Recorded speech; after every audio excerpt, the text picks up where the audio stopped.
Jocelyn, as I said, is a graduate student at Merrimack College. She's from Malaysia. We have been graced by your presence these last couple years. I know that you found out about Hope Church from your classmate, Patricia, and started coming, and you just fit right in, Jocelyn. We can't imagine Hope Church without you. Jocelyn is finishing up her internship through Beth Israel Leahy Behavioral Health Center. I hope I got that right. Yeah. Yeah. And so it could just be a few more months. I'm not sure that Jocelyn will be with us. And then she may be going home. We want to keep her as long as we can. We love you so much, Jocelyn. And we're excited about your presentation today. Come on up.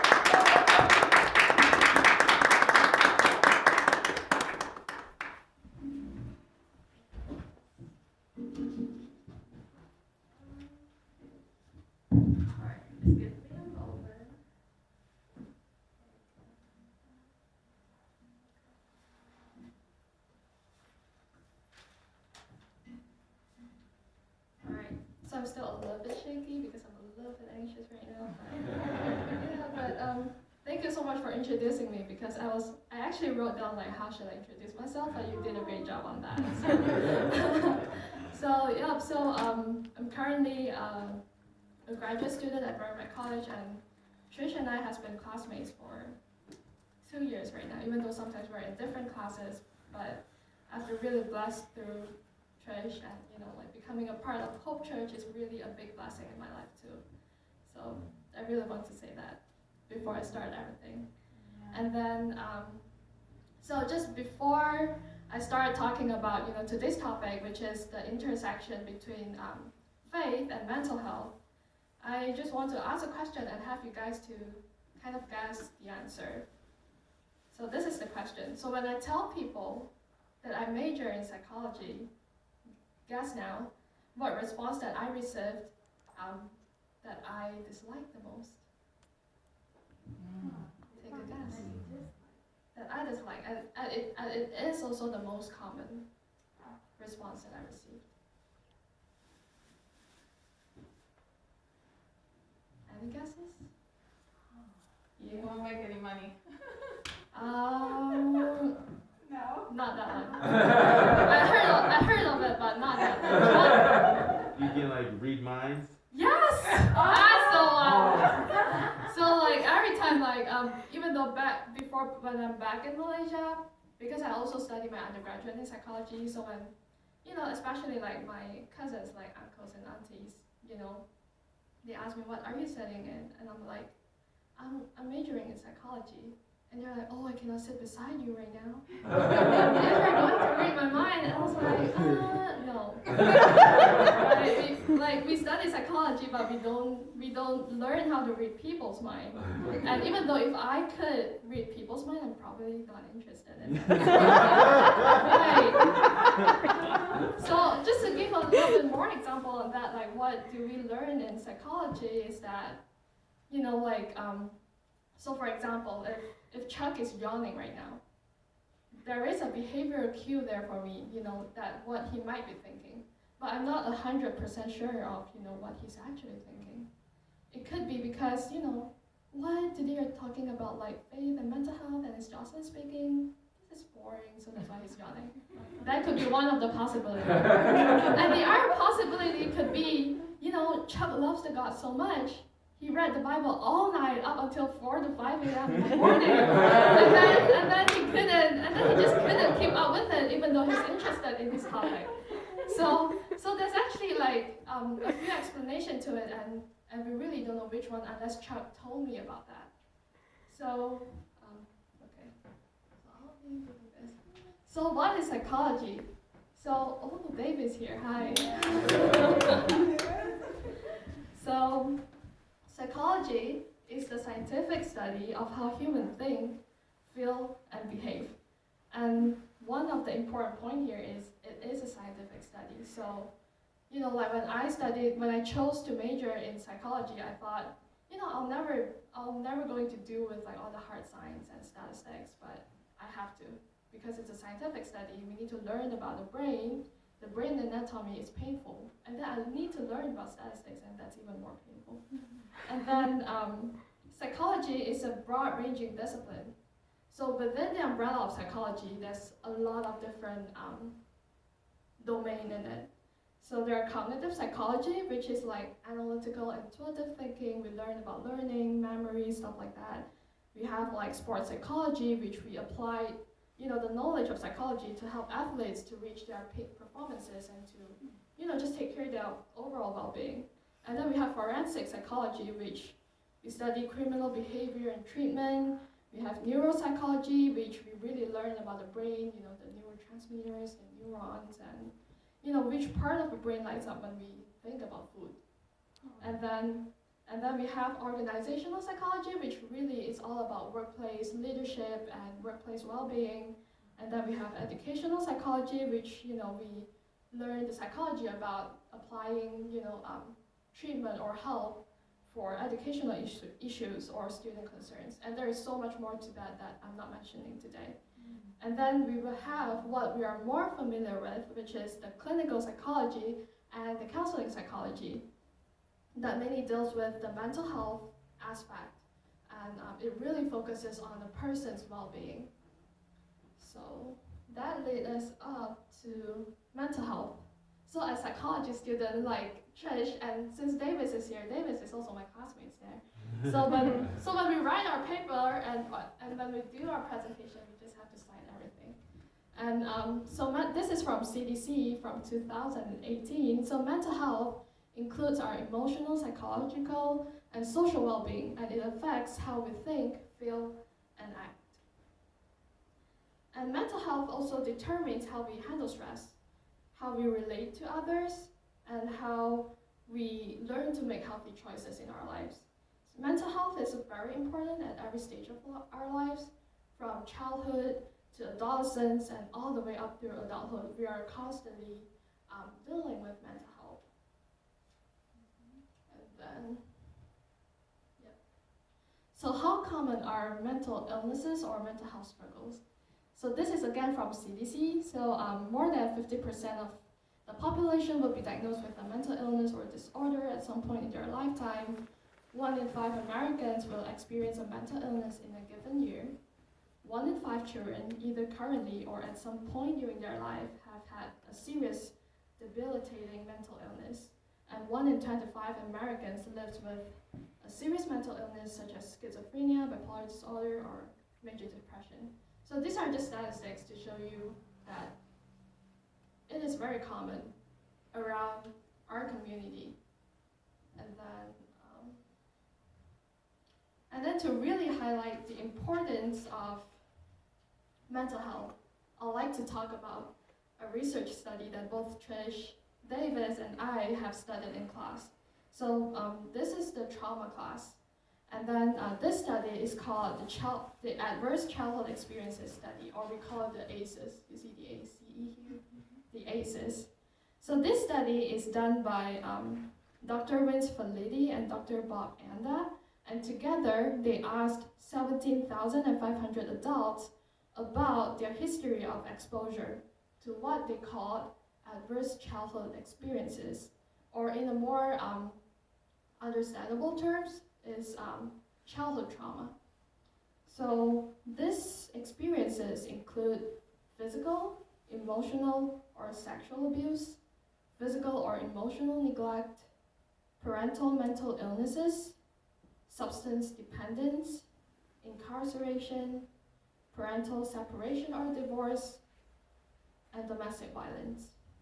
So for every yes on what I've just said, you get a point in the A score. And then what they do with this study is that they correlated the A score to our health outcomes. And the results of this study is striking. So first of all, the result of this study shows that 67% of the population had at least 1 A score, and 1 in 8 of them have more than 4 ACEs.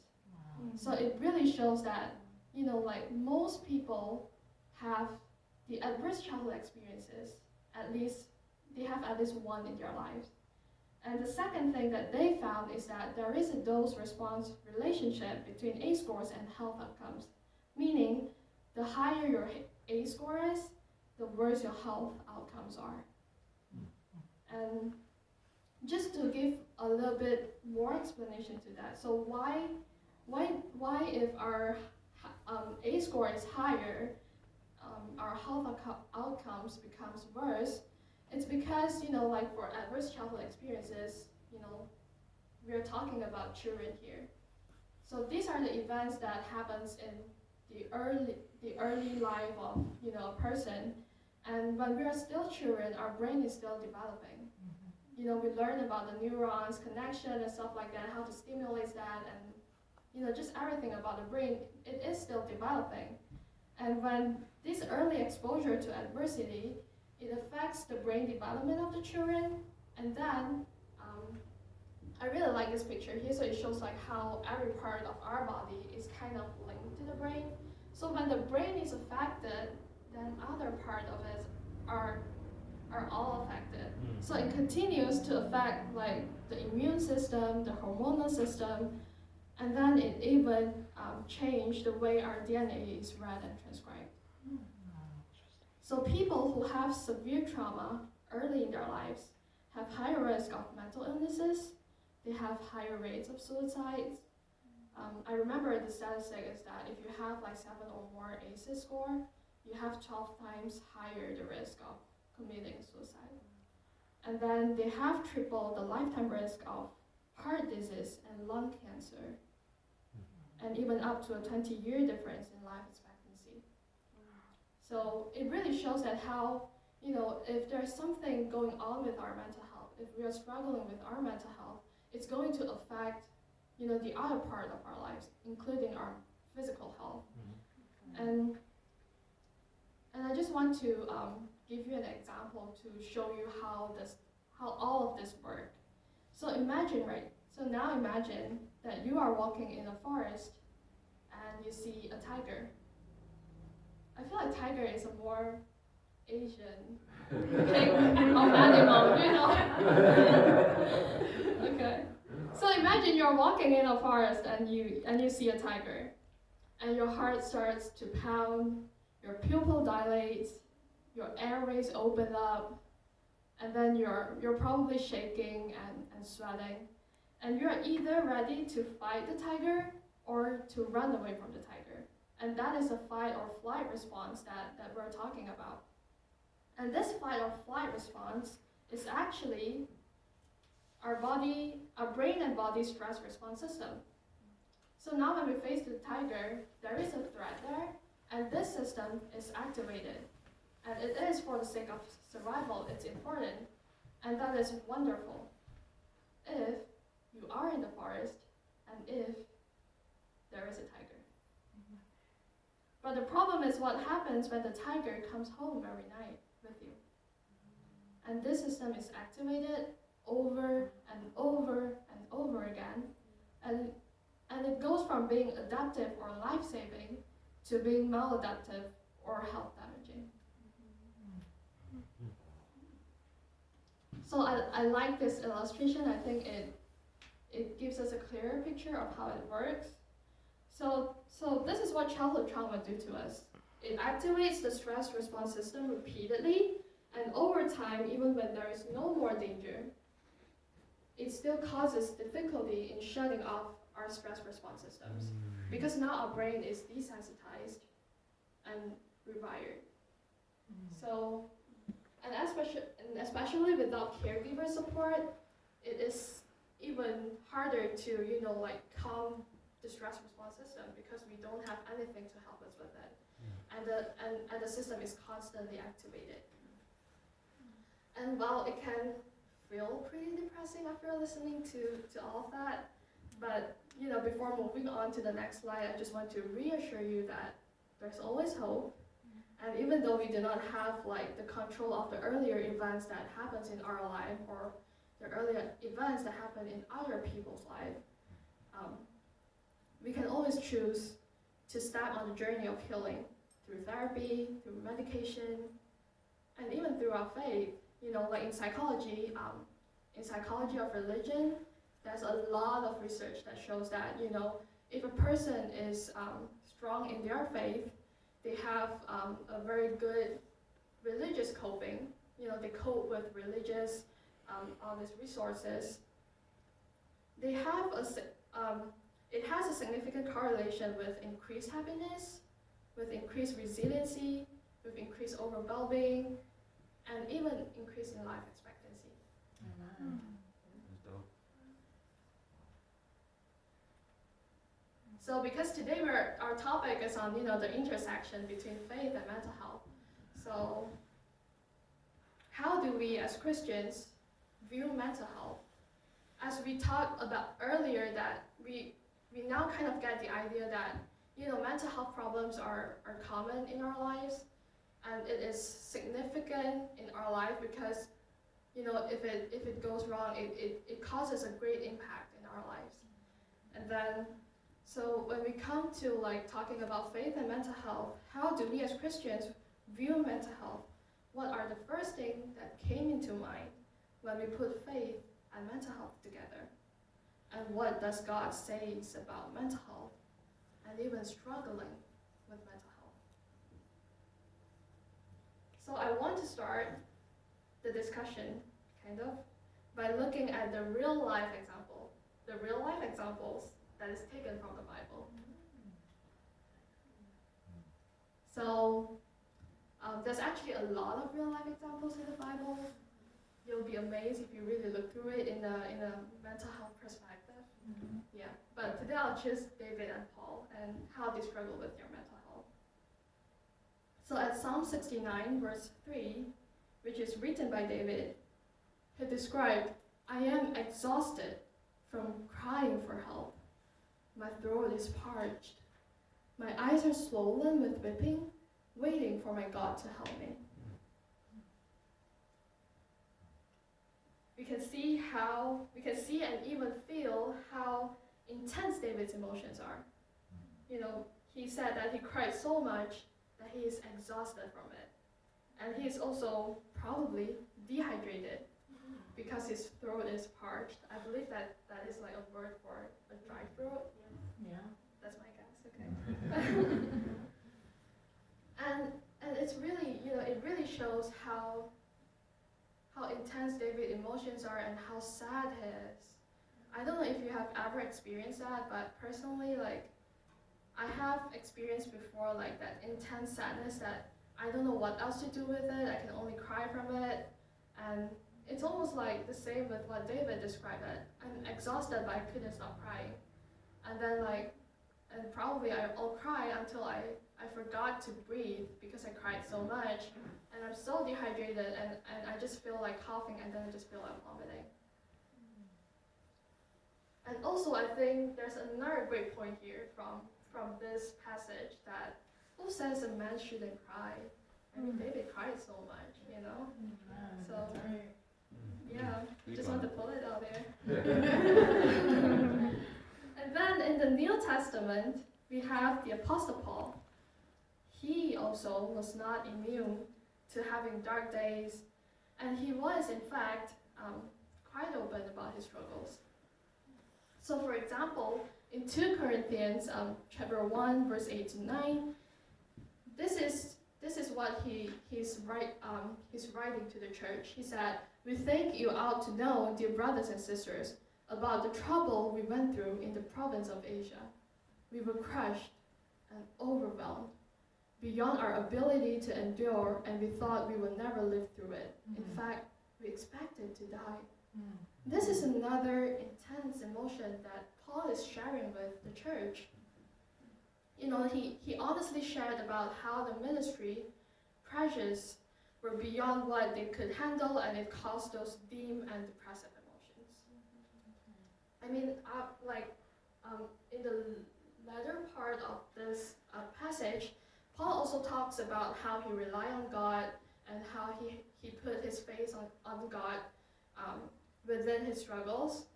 But the important point here is that Paul did not hide or avoid talking about his emotional struggles with the church. So this is what I really wanted to highlight here. And then we have Jesus. And even Jesus, he experienced deep human despair and depressive pain. And this happens before Jesus was crucified, So he was in the Garden of Gethsemane praying with his disciple. And this is what happened. So the scripture says, then Jesus went with them to the olive grove called Gethsemane, and he said, sit here while I go over there to pray. He took Peter and Zebedee's 2 sons, James and John, and he became anguished and distressed. He told them, my soul is crushed with grief to the point of death. Stay here and keep watch with me. I think this scripture speaks so much in this moment that even though God, he is all powerful, we know God is all powerful, and I believe that if he wants to, he could avoid all these emotions. He don't really have to go through them. But in this moment, that even though God is divine, he did not use his divine nature to get out of it, to get out of this negative emotions, but instead he used his divinity to lovingly embrace the fullness of our humanity, which includes the deep human despair and emotional struggles that every human being experience. Wow. So David, a man of great faith, Paul, a great church leader, and Jesus, the Son of God, they all experienced emotional struggles. They were not excluded from it.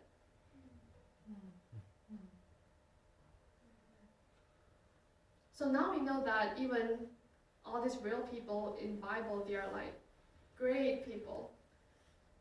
They all experience mental health struggles, struggles emotionally. So how should we respond now to mental health struggles? How we as Christians can respond to mental health struggles? So when I asked this question, I don't know if there's any answers that cross your mind, or if it reminded you at any point of your time that, when you struggle with mental health, how does the church, or how does the community in the church respond to your mental health struggles?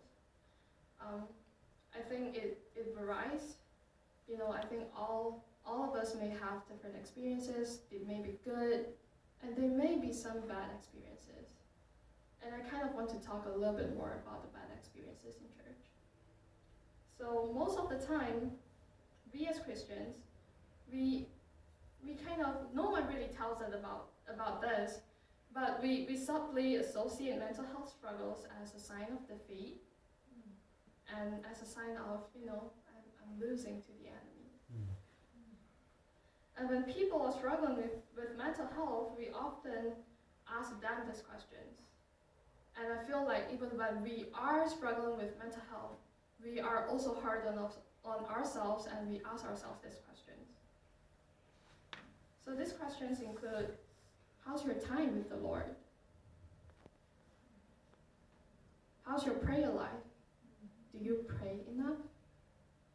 And then, is there anything in your life that you need to get right with God? And the problem with all this question is that in the end, it points to a problem with spiritual discipline. And then the blame is on the person not fighting or doing enough to break off depression or anxiety. When what we learned earlier is that sometimes it really is not up to our control. It's because what we experienced earlier in our lives, or it is all these stressors in life that, that just, I don't know how to describe that, but, yeah. That just overwhelms you, yeah. So when we're saying that,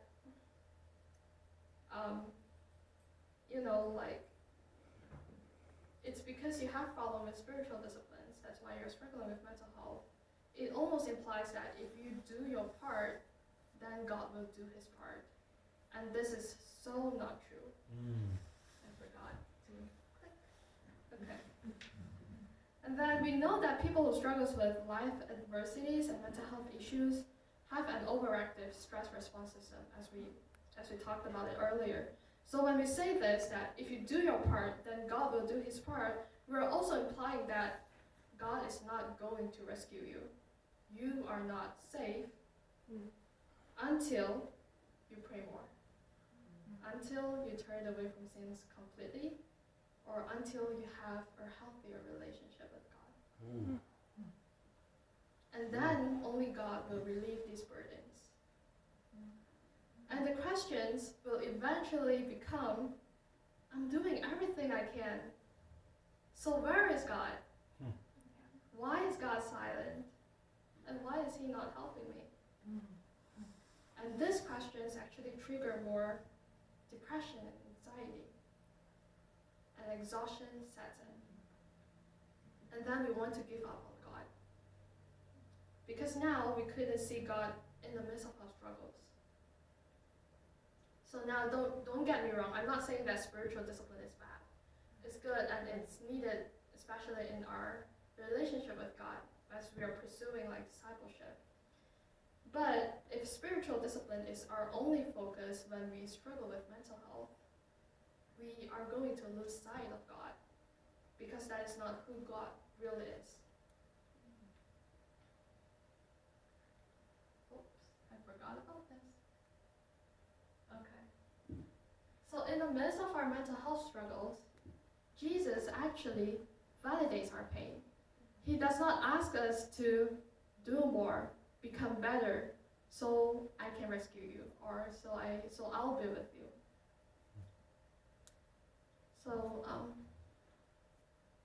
just want to read this passage. So it's from Matthew chapter 9, verse 36. This is when Jesus saw the crowd. So when he saw the crowds, he had compassion on them because they were confused and helpless, like sheep without